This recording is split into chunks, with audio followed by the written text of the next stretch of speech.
Hi, I'm Ben Kai. I wanted to play an easy game this week, so I went with Slay the Princess. Simple concept, really. Just a sec, guys. I got a new video notification.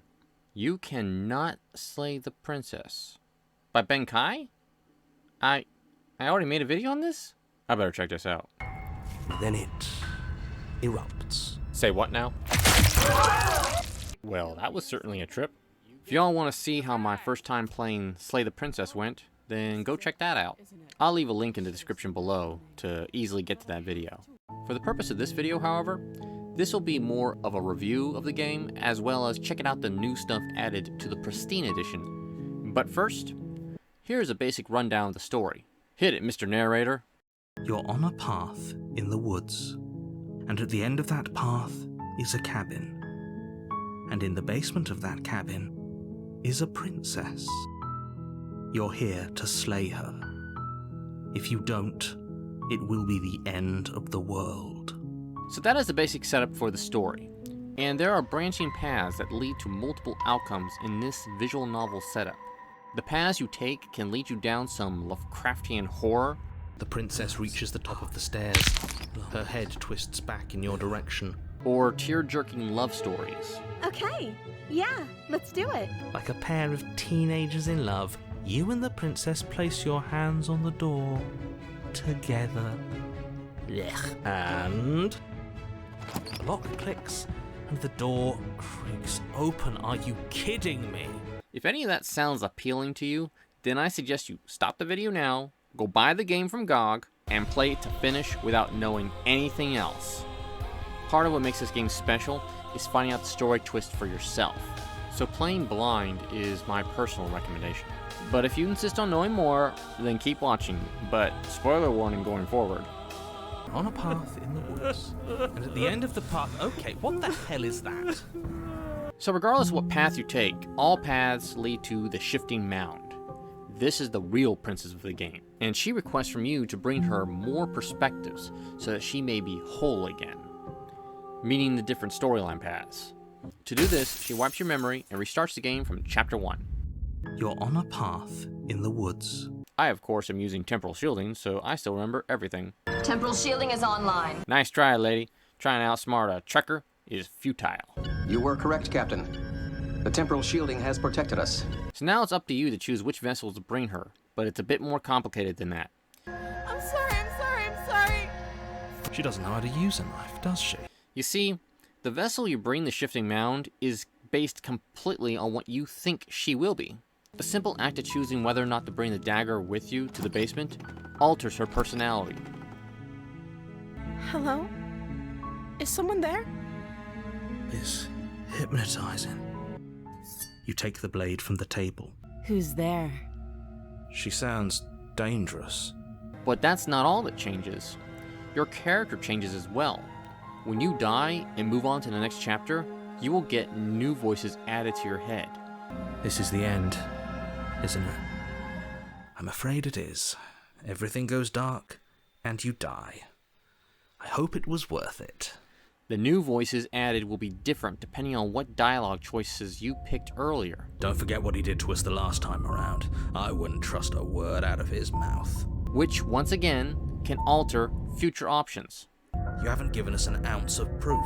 You do know that, right? What proof could you possibly ask for? Literally anything. Fine. Check your pockets. You put your hands in your pockets and pull out an envelope with the words, "The Evidence," written across the front. For example, during the witch chapter, if you hand her over the knife, You can't be serious. You toss the blade at the princess's feet. and tell her she looks beautiful, She pulls back, clearly caught off guard by whatever nonsense you just said to her. I thought it was nice. And then she buries the blade in your heart. What? No. Everything goes dark, and you die. then you get the voice of the smitten in the next chapter called The Thorn. Now, where are we off to? Well, if we're lucky, it's a journey to love. She hates us. Does she? She hesitated before stabbing us to death. Which will unlock a new option to kiss the princess if you decide to free her. Do you see the way she's looking at us? Kiss her. Kiss her now before the moment ends. Can we actually do that? No, you can't. Absolutely not. You know as well as I do that we can. The writing is clearly the highlight here. If I were only capable of throwing myself off a bridge. Not only can the game be extremely horrific, Ghost! You're adorable when you're confused. But I didn't say you could touch me. and extremely romantic. Well, are you going to describe our steamy, romantic kiss? You lean in and you kiss her. But it can also be very funny. Come on now, this is the big moment!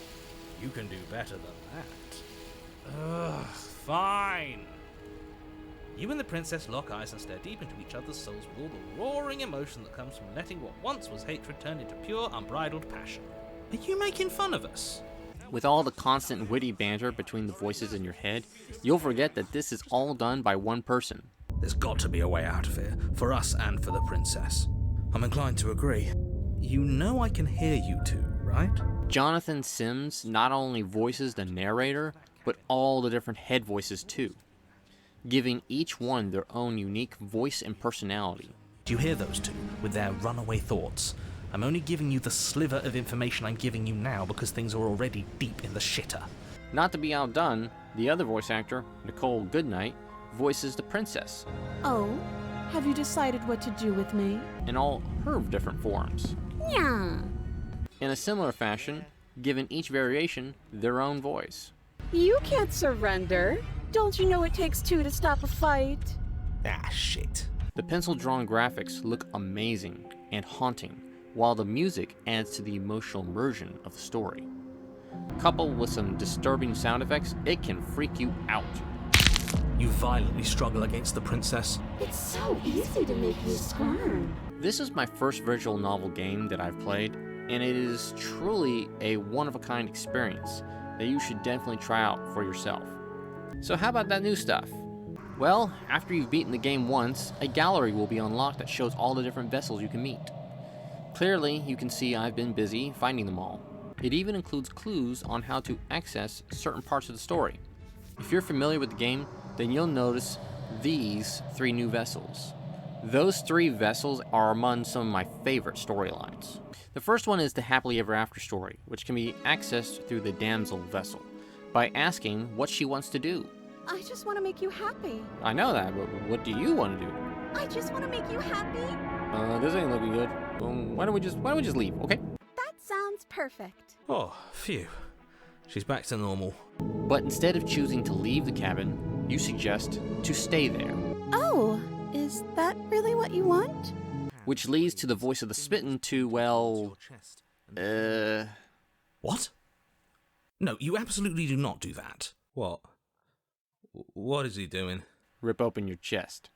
Your exposed heart, framed by jagged ribs, thumps rhythmically in your raw, bloodied chest.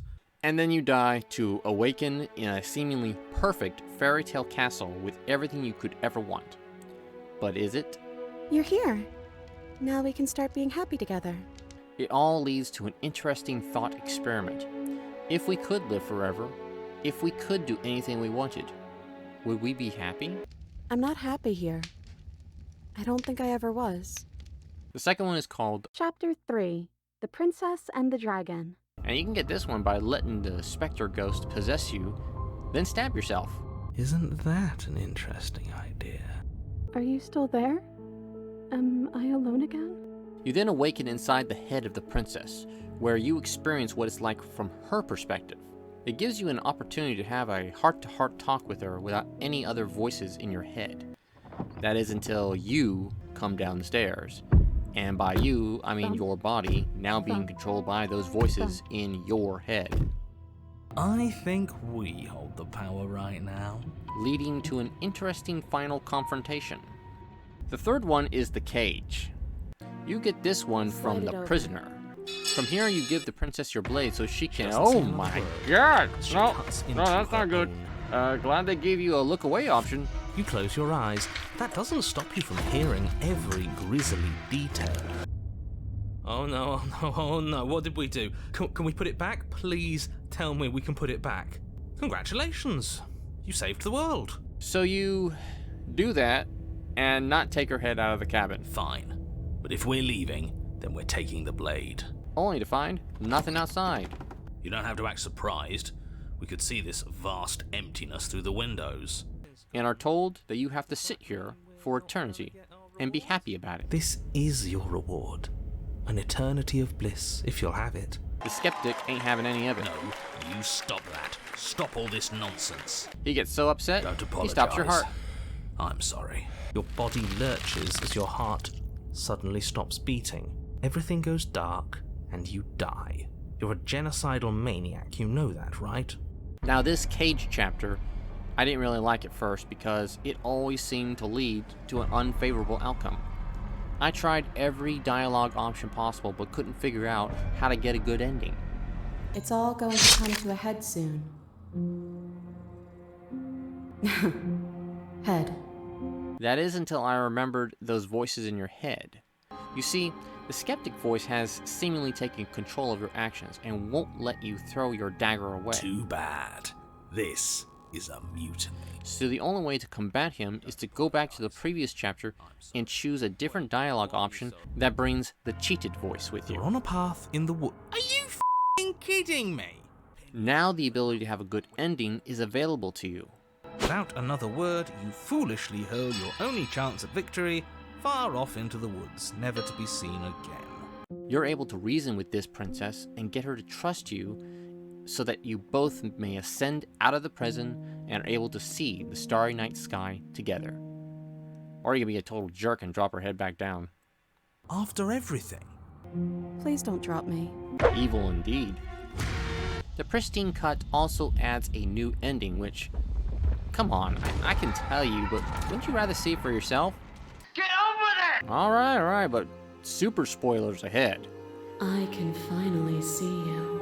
I was hoping the new ending would be a different save ending, but it was actually a different slay ending.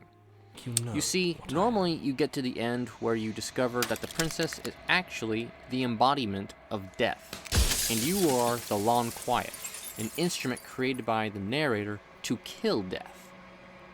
You can choose to leave with her and rule over the universe, preserving the cycle of life and death. Or you can slay her and provide immortality to everyone. Normally, if you choose to fight her, all of your arguments end in futility, and the only way to slay her is with the help of the hero's voice, guiding you back to the cabin to end her for good. Whatever you're trying to do right now, you don't have to do it alone.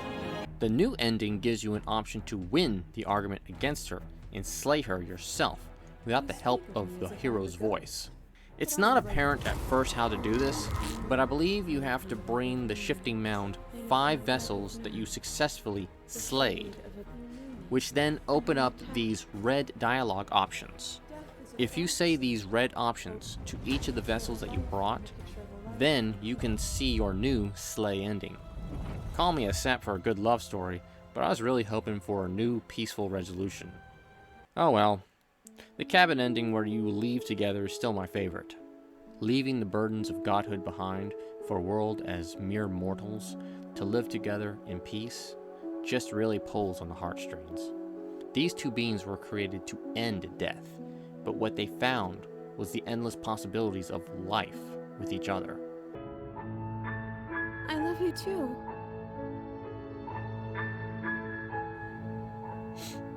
I'm not crying. I just got the sniffles from this fall season pollen, you know? It's just pollen in the air. But really though, I want to see the ending where you get pied by a clown princess. Looks like some good old DRM free pie to me.